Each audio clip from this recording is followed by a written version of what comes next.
Hello, Monsters Bound here. Welcome back to Total War Warhammer 2 Immortal Empires and Part 5 of my Khalida campaign. You may have heard about YouTube demonetizing small YouTube channels. As a YouTuber who has a huge, overbearing sense of my own self-importance, I didn't think it would affect me. But apparently it does, which is absolutely rotten luck.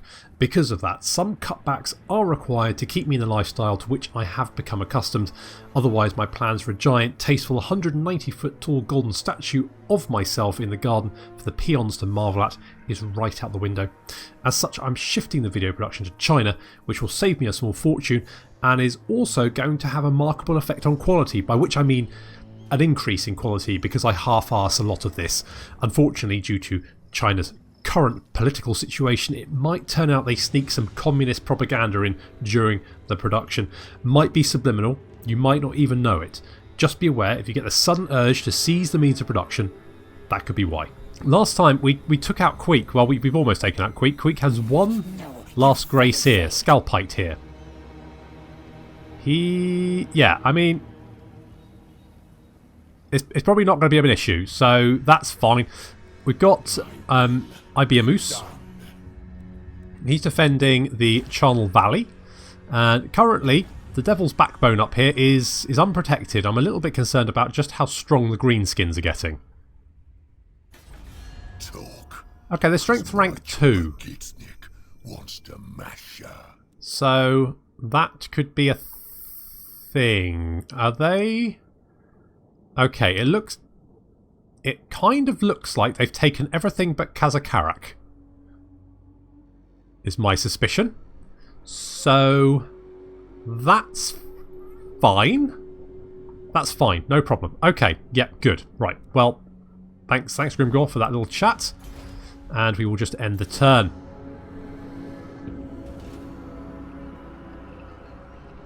I wonder if the Dwarves can hold at Karak. They might be able to.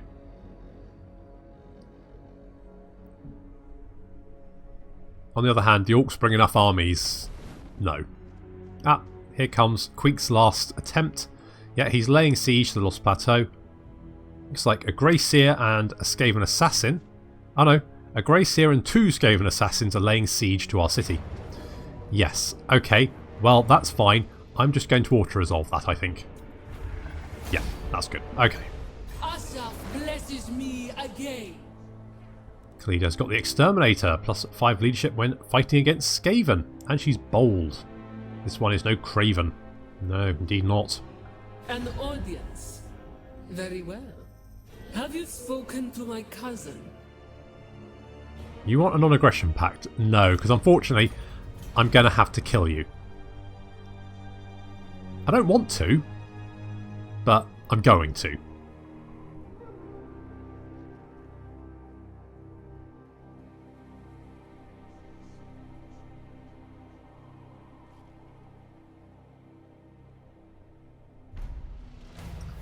Okay. Ooh, the Venom Staff. Construct one of each of the following buildings. Mortiferous Sanctuary.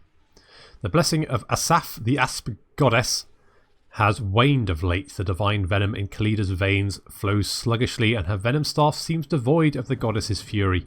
Deeply concerned by this, she summons her priestesses for counsel. After much deliberations, they propose a ritual to invoke the Asp Goddess and awaken her blessing once more. The incantations cannot be performed without due honours, however. To provide a fitting stage for the ceremony, the Temple of Asp must be restored to its former glory. So there we go. So what is that, in fact? What building browser. Okay, so it's the top rank of the obelisk. That's fine. I mean, kind of probably want to get that anyway, so... How much money have we got? 2,000. Yeah, well, we need the public order here anyway. We're struggling a little bit. Khalida still needs 3 turns to recruit her Ubasti. Was it? Ushabti. I think it's Ushabti. I'm going to go with that Ushabti. So... I mean, yeah, melee attack and defense for Stalkers and Knights would be good. Ammunition faction-wide would be really good. Could go reanimate. On the other hand, just winds of magic, ambush, success chance, and damage. It's just pretty good. Oh, and the Venom Staff up here. So that's a weapon that gives us armor piercing, enables magic attacks, gives us untainted, and ability the Venom Staff. Shoots shrapnel on impact. Strong versus multiple units, effective at long range. Ooh, sounds pretty good. Let's go for the Asaf, the Goddess of Magic and Vengeance, because that's going to give us more missile damage. They do now do 26 missile damage, or 25, 26, depending on what rank they are. It's pretty good. I can go with that. Okay, IBM Moose, you are just going to have to sit there for a little while. We might need you to go and garrison. What are we getting? Military presence is 10, characters is 3. Yeah, we really... Corruption is a real issue. So we're always going to have some Skaven corruption here, unfortunately. That's just going to be a thing.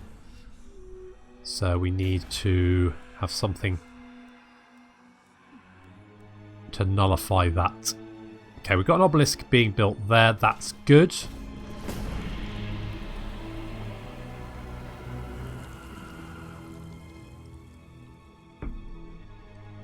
Money-wise, it's not too bad. About 800 a turn income, which is pretty good. Considering we started off with, I think it was like 100 and something. Oh, looks like Scalpite is back. And he's dead again. And this time for good. And Clan Moors is dead.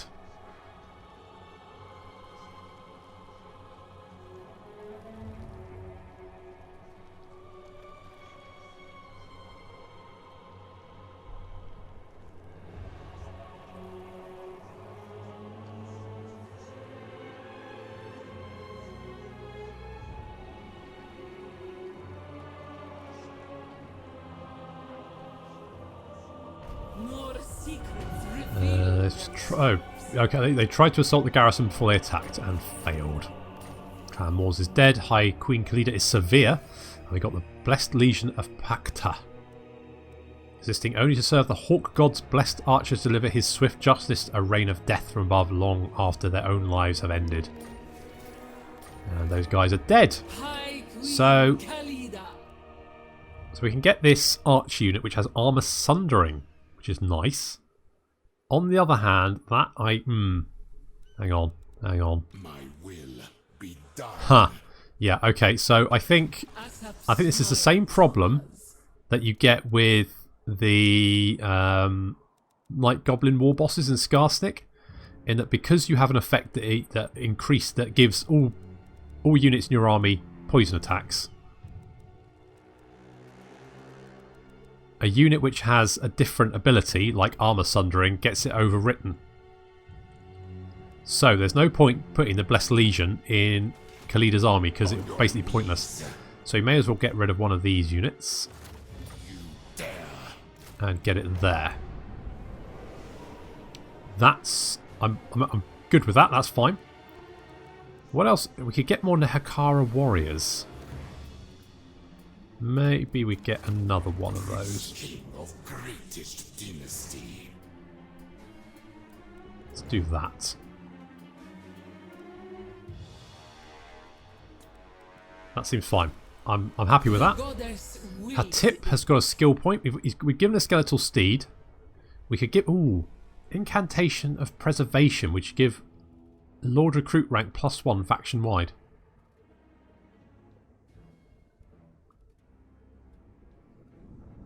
That would be quite nice. Keeper of Law research rate +2% faction wide, Winds of Magic +10. And this increases hero action Mortuary Cultist increases hero action success chance. Decreases enemy character hero success chance and increases ambush. I think we're going to go for... We're still 5 turns away from getting the next dynasty, so let's go. Let's go for let's go for Incantation of Preservation. Let's do that. I like that. Okay, we definitely want to upgrade to the Sepulchre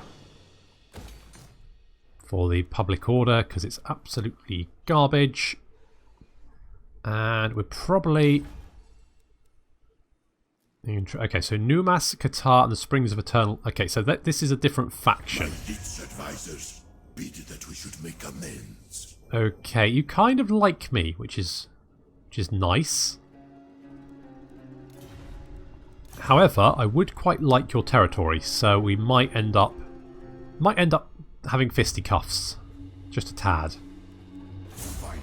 And Ibiamus, you are going to have some Scorched Bone. Buff up your skellies. And Khalida, you've got another skill point, which we're going to go for.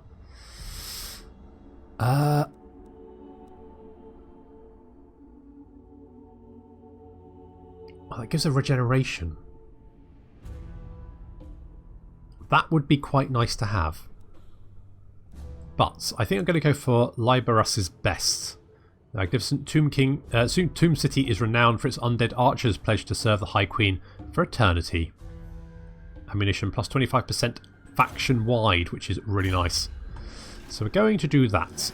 And that means our archers all have 30... I mean, basically that means they just will never run out of ammo. I would be amazed if they ever did run out of ammo in a battle.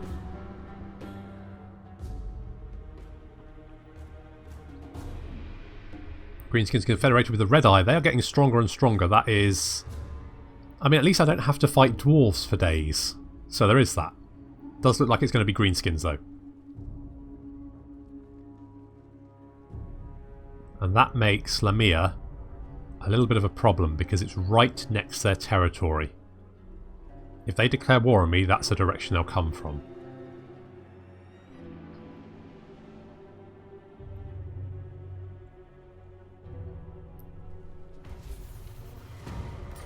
Okay, so we've got the Maharak has been upgraded. That's nice. We wanted to get the iron mine there, so we're going to do that. Basically used all our cash. Public order there is better, I think, because corruption's dropping. It's still 26% though. Okay, and we've still got one more turn until we can recruit the Upasti. Focus. I'm fairly happy with that army. I'm not sure. I think maybe what we need to do. Let's take Hardtip and let's bring him southward. Let's have a little. Okay, so we've got 2 armies plus the garrison. My axe thirsts for war. I think we might need Ibiamus down here as well to help, but he can't move yet because public order still bad, corruption still bad, still bad.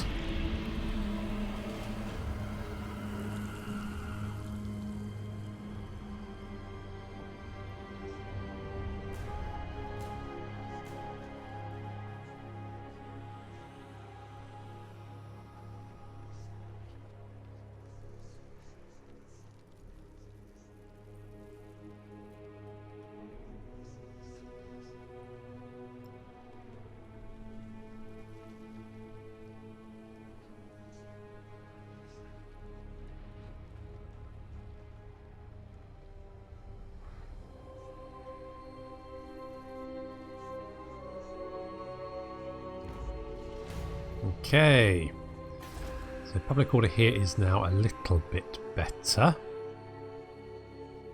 We could potentially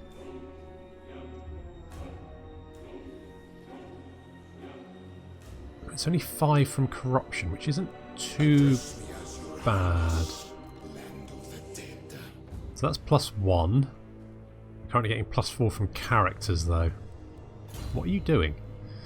Ah, you're severe, so +2 and then +2, yes, so you'll be losing 3 public order a turn.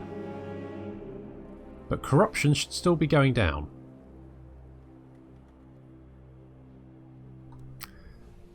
Okay, decision made. Now we go. we're leaving. We should be okay. I mean, corruption still should drop. It should get to a manageable level. That should be fine. So we're actually making 240 from trade. Where's our money gone? Money. Didn't it used to be up here? Where's it gone now? Maybe because it's so basic we just don't have it. Oh, there it is. Trade. Tiatika, yeah, we're making 240 a turn. We're giving them some gems. We're getting timber in return. 240, that's not bad. And we should be getting iron soon as well. So that's good.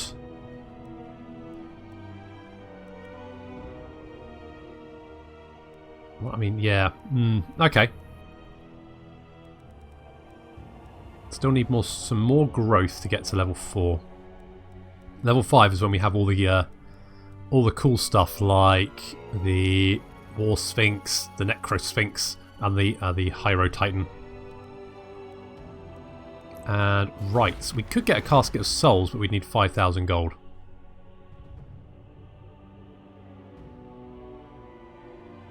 So the rights we've got are the Great Incantation of Tahoth. Once invoked, the God of Scholars reveals secrets even lost in the Mortuary Cult. Due to Tahoth's summons, souls are called more free from their realm, which lets us recruit a Casket of Souls, increases Lord Recruit rank, and increases unit experience for all new recruits. Then we have the Great Incantations of Petra. When invoking the Sun God, the Creator God, one of his builder disciples will rise, and at the Tomb King's command fashion a city worthy of Khemri. Unique Necrotect hero capable of colonising ruin at level 3 will be summoned to your faction's capital. Very good for colonising some ruins. The Great Incantations of Kassar, the god of the desert, is invoked, and a mighty sandstorm blasts across the dunes to rid the land of the dead, of trespassers both living and dead. So all regions belonging to you will be hit by a sandstorm, causing attrition to any foreign armies. Immune to sand makes us immune to sandstorm attrition. Ambush success chance is increased, and we get a Sand Veil ability. And finally, the Great Incantation of Geheb. The god of strength marshals his power, and so the city-states are restored to their former glory. The pyramids grow tall, and desert fauna gathers at Geheb's howl. So we get one canopic jar generated each turn for 10 turns. Growth plus 30. All provinces. Construction time minus 25% for buildings. And we get a Tomb Swarm ability, which does damage in an area. Which is quite nice. But of course, these all cost gold, and we don't have any. Well, we don't have enough anyway. So do I want to upgrade to the Avenue of Monuments? Because that's going to give us another 50 gold per turn. That's going to take us over 1k gold a turn. Whew, big spender. I mean, I could.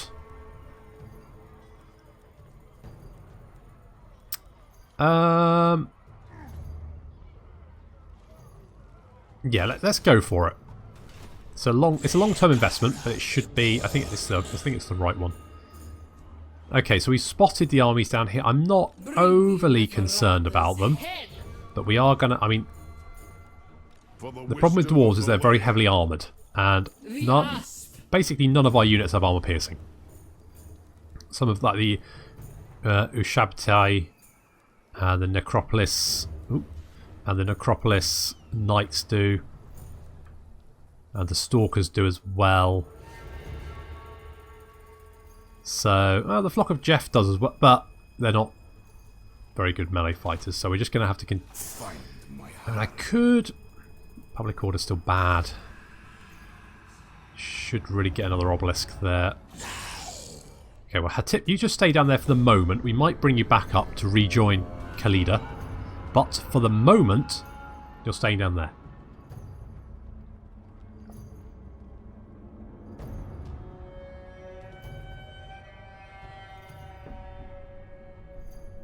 Just keep a respectful distance from the dwarves, right up until the point that we nail their stupid bearded skulls to the ground.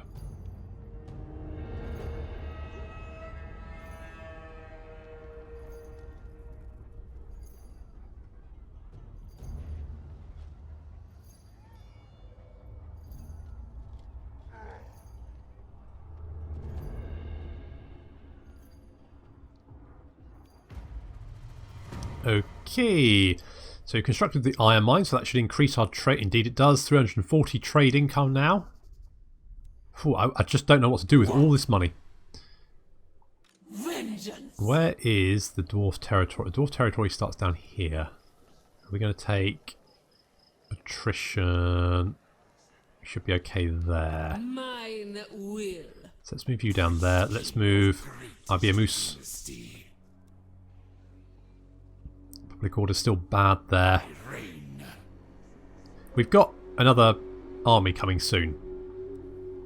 So once we get another army, we can summon him here. He can recruit some units. That should be okay. That will leave Khalida and Ibiamus to continue their rampage. I think we'll probably go for Kar Sabar afterwards. So Kar Sabar is...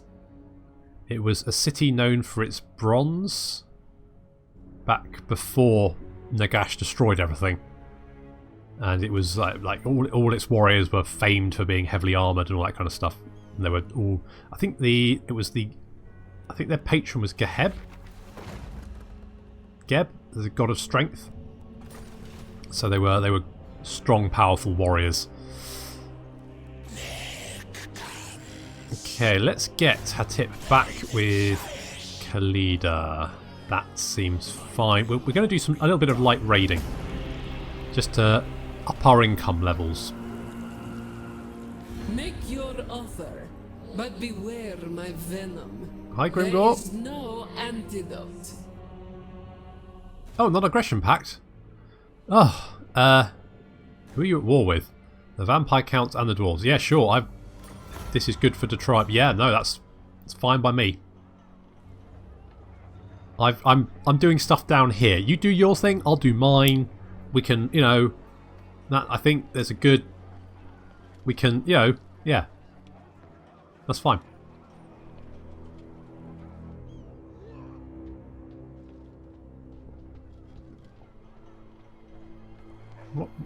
What's this? You sent a dwarf to stand in front of me. Why?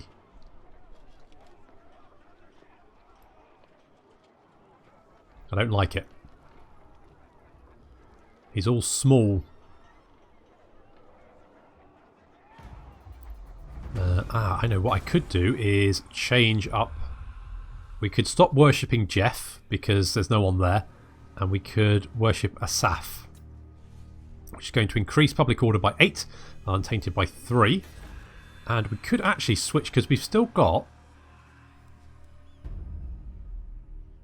Yeah, so we've still got the worship as Asaph here, but we could then switch that out for the worship of Pact for the tax rate.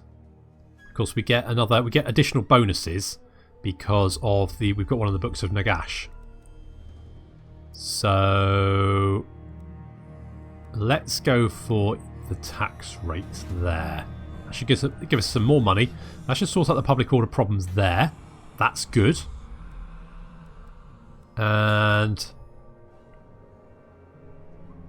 I mean, I think if we hit Casa, we could probably hit Qatar at the same time.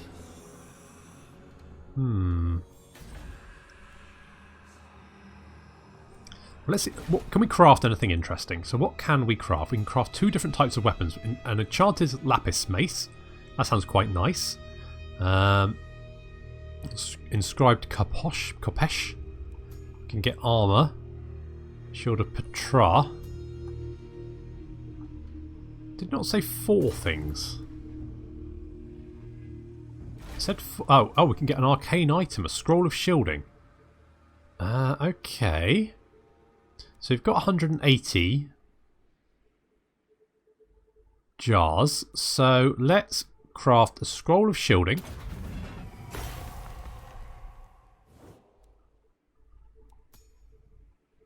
And an enchanted lapis mace. Good. So we've got scroll of shielding, so that's going to increase. So it's a single use ability plus 22 damage resistance. And an enchanted lapis mace. A spell of enchantment gives this cudgel gilded with precious stones additional power, as if anyone needed. It's going to give him magical attacks, weapon strength, and bonus versus large. Scream! Now, Khalida has an inscribed Kopesh, which gives melee defense. Do I want to... You know what?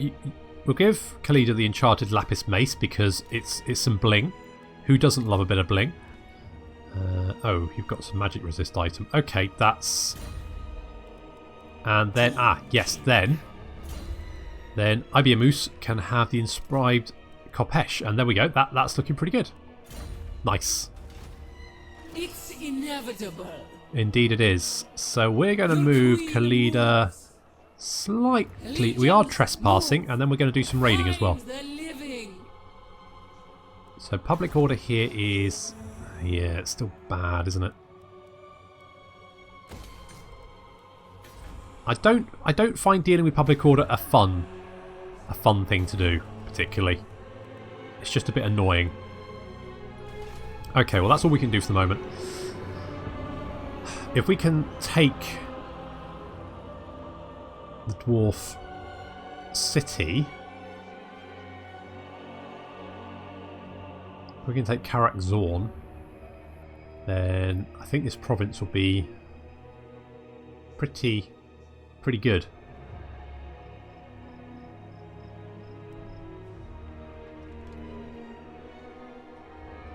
The problem is they've got 2 armies there, so I really should move Ibiamus.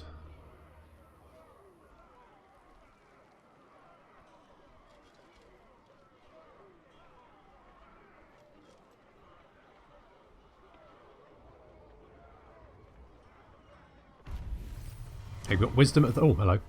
Eternal servitude. The Lich Priests of the Mortuary Cult have left the necropoli in search of servants to aid them in their holy work. The incantations of preservation must be maintained and furthered. However, not everyone is a suitable candidate for such work. Who can we spare? A few bones and bodies. Our many bound servants have been busied labouring for our greatness, but we can spare a small number to labour for our venerable Lich Priest's behalf. So, miscast base chance is -8. Or we can go for many bones and bodies. Without the tireless work of the Lich Priests, the Tomb Kings would not be properly preserved and adequately prepared for their glorious reawakenings. We must give the Mortuary Cult that which they ask, lest their great work be halted. It's going to use up our Canopic Jars, but for turns give us Winds of Magic +20 and miscast base chance -20. You know what? I kind of prefer people busying for my greatness, so I think we're just going to send them a few bones and bodies. We'll keep our jars. Thanks very much. Okay, King Ibiamus. You're going to move down. Public order is going to collapse, no doubt. I mean, it could be worse. Asap smiles on us. Let's just move up as far as possible. So what we're going to do is we're going to lay siege, and then we're going to attack these armies. My axe thirsts for war. So I mean, their infantry is far superior to ours. High Queen So we're going to have to overwhelm them with sheer weight of numbers, The wisdom of Valea. get them tied up with our infantry, and then crash into their rear with chariots and cavalry and all that kind of good stuff. And we've also got the Wisdom of the First Dynasty is complete. Good stuff. So we could buff up our Nehakara warriors, or we could potentially... I would quite like a well, no, but maybe another Lich Priest.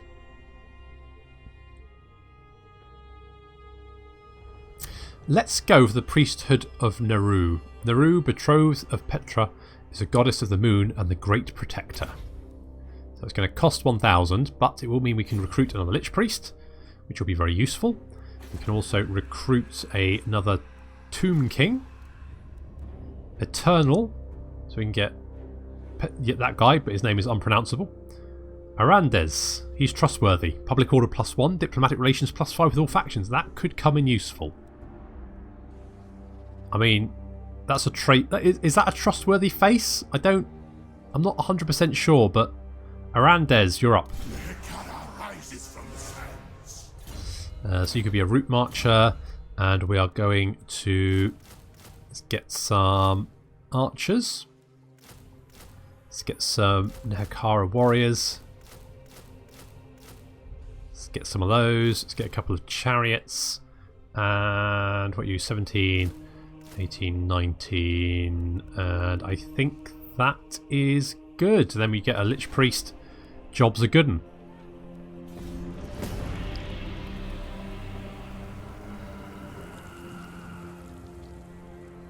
This campaign so far has been quite varied, hasn't it? We fought greenskins, vampires, Skaven, and now dwarves. And there's lizardmen right next door who wanted to take a pop at them. I don't particularly want to take a pop at them right now. I'll give it a little while.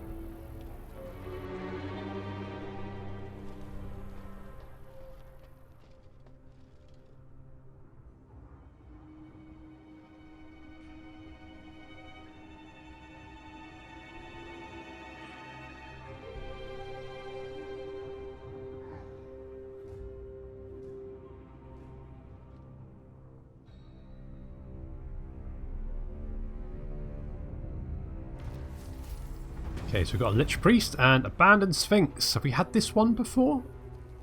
It feels familiar, but despite the best efforts of our chief Necrotect, one of our tombs has started to sink back into sand once more before giving up its illustrious arcane secrets. If we do not act quickly to shore up its entrance, we risk losing everything we have thus far gained. So we can reinforce the workers possibly. Our labourers have not been working hard enough. A swelling of their numbers and some encouragement with the lash should better align their priorities with our own. That's going to reduce growth or reinforce the troops. Reinforce the contingent guarding the sinking tomb would show prudence. Our troops will ensure that the pyramid remains above ground. But that's going to reduce our casualty replenishment rate. So I think we're just going to take some growth hit there. I think that's probably for the best. Bring me Neferata's head. Okay, well, yeah, we will do that, Khalida, we will. But to do that, we're going to declare war on Karak Zorn. They're at war with the last defenders, so actually this is going to kind of work in our favour. So we're going to lay siege to the city. Let's get some siege towers up. Yep, good stuff. And then Khalida is going to attack these dwarves. Now that does mean that this, I mean, actually, one of their armies is actually in the garrison, so it's not ideal, but that's fine. We can probably just auto-resolve this one, I think. Oh, do we want to... Should we fight it? Ah, let's fight it. I don't know why the AI dodges artillery shells. I think it might be unintended. But they seem to be awfully good at it. Yeah.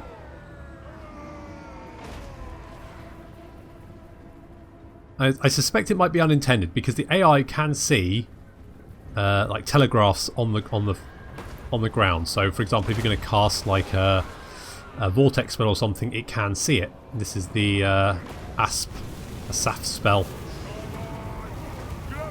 I mean that did pretty well. Did pretty good. So I think what happens is the AI knows where spells are going to be, not because there's an icon on the ground, but because it knows where the spell is being cast. So I think then artillery works in a very similar way.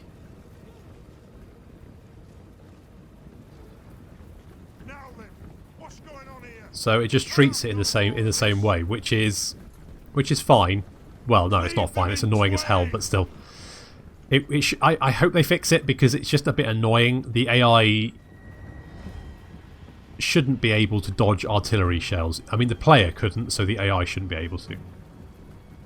I know it says something about, like, you know, giving the AI bonuses so it can compete, but still, when it's on the move, it seems less able to dodge them though. Just like that. That's better. That's what we wanted. So both Abiamus and Khalida's army is in attendance. We're moving them into position. Got lots of chariots on our right flank. Left flank we have the Stalkers and Knights. Screaming Skull catapults doing some good damage.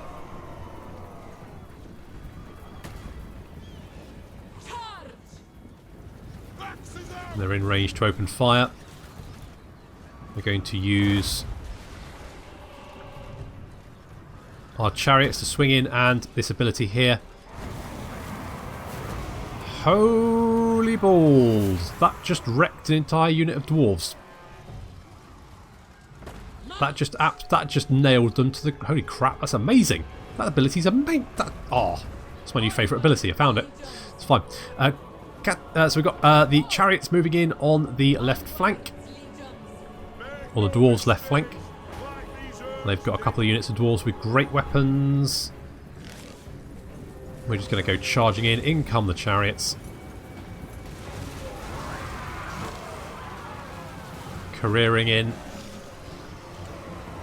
Second lot of chariots also then come careering in. And then the carrions swoop down, led by the flock of Jeff. More chariots hitting the quarrelers. And our archers are making very, very short work of these dwarf warriors with great weapons. No shields. Makes them far more susceptible to missile damage. The stalkers and knights are having a lovely time murdering another bunch of dwarves, another great dwarf with great weapon, and a miner.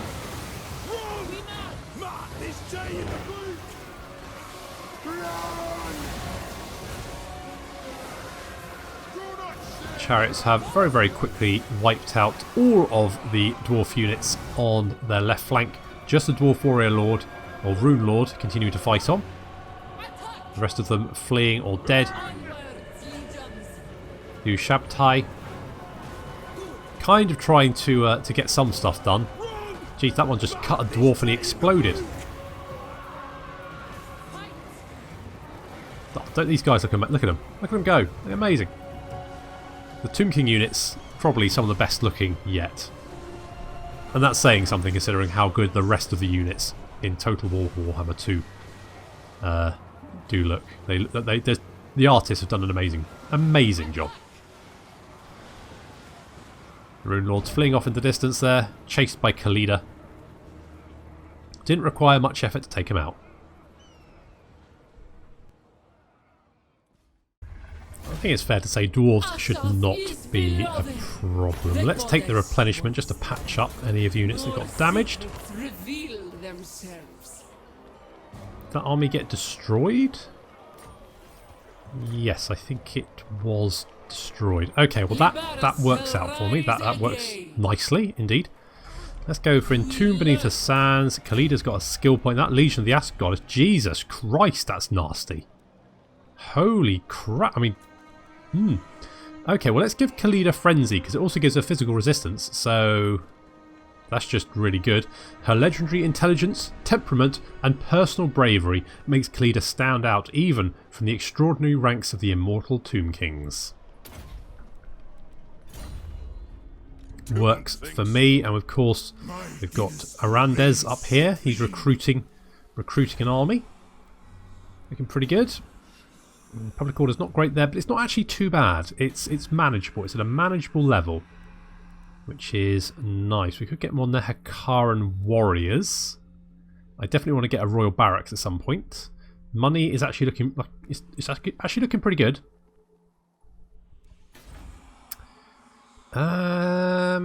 Growth wise, I probably want some walls here. I definitely want to get some walls here.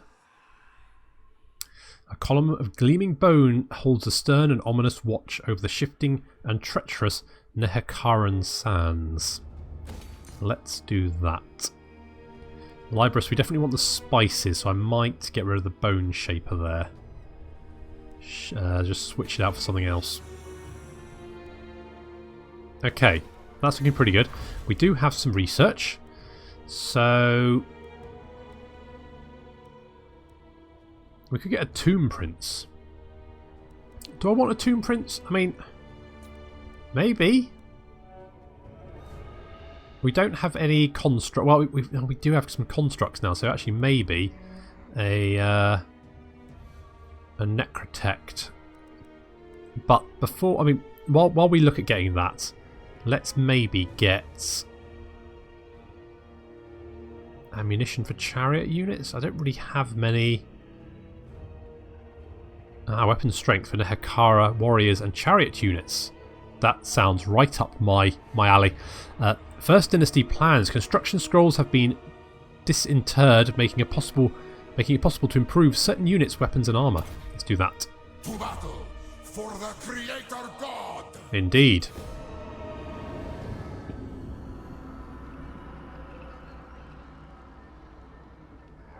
So we need to wait for those siege towers to be constructed.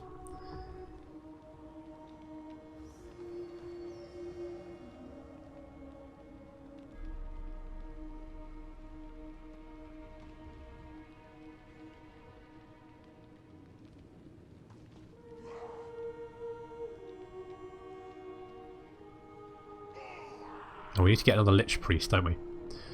Maybe Andres can have that one.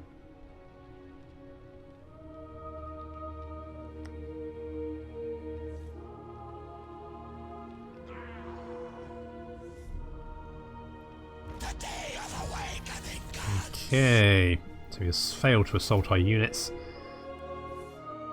They really want us to make friends with Numas, don't they? Oh no, that's one that's failed. Good, because I wasn't going to do that.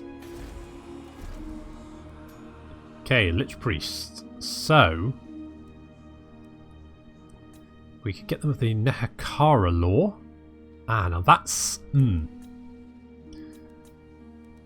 so cunning, fleet-footed. I mean, I was looking at getting the Nehekara lore anyway, and knowledgeable. Now, Winds of Magic +5 for all armies faction-wide is very, very nice. So let's get Ramarenef.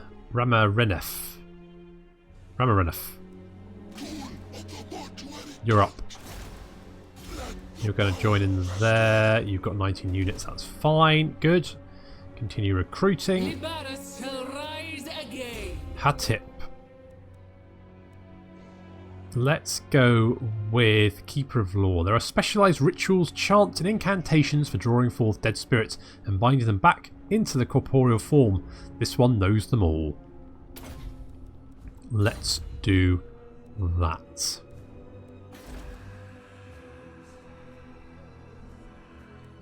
Okay, money's coming in quite nicely now. I kind of want to... We've already got that. We need to upgrade the city, really. That's going to be a little way off, though. Public order's fine. We did need to get a Mortiferous Sanctuary for Khalida's quest, so let's get that. Might be better here, but we can't actually... Oh, no, we could. Oh, no, because we have the worship of Petra here, which reduces construction costs, which is why we can build that. Fine. Asap smiles on us. Okay, so it's not Kara will be mine. 2 turns for siege tower. I might get a battering ram as well. Do I want a battering ram? Probably don't need it. It's probably fine.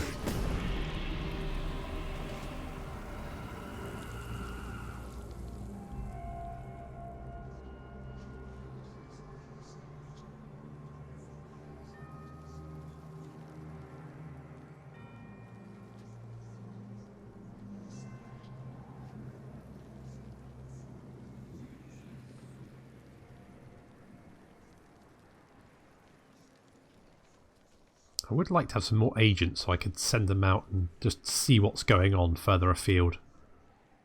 The greenskins, I suspect, are doing very well for themselves.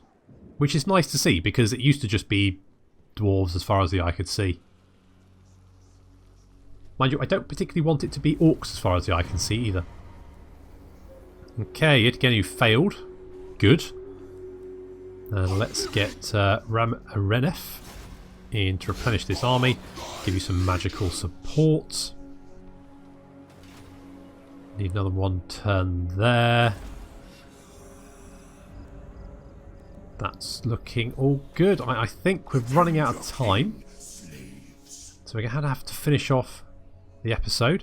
But next time we'll be taking on Karak Zorn The defenders looks. I mean, it doesn't look too tricky.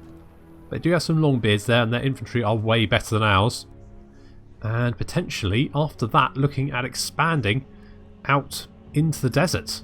Exciting times. So thank you very much for joining me, and I'll see you next time.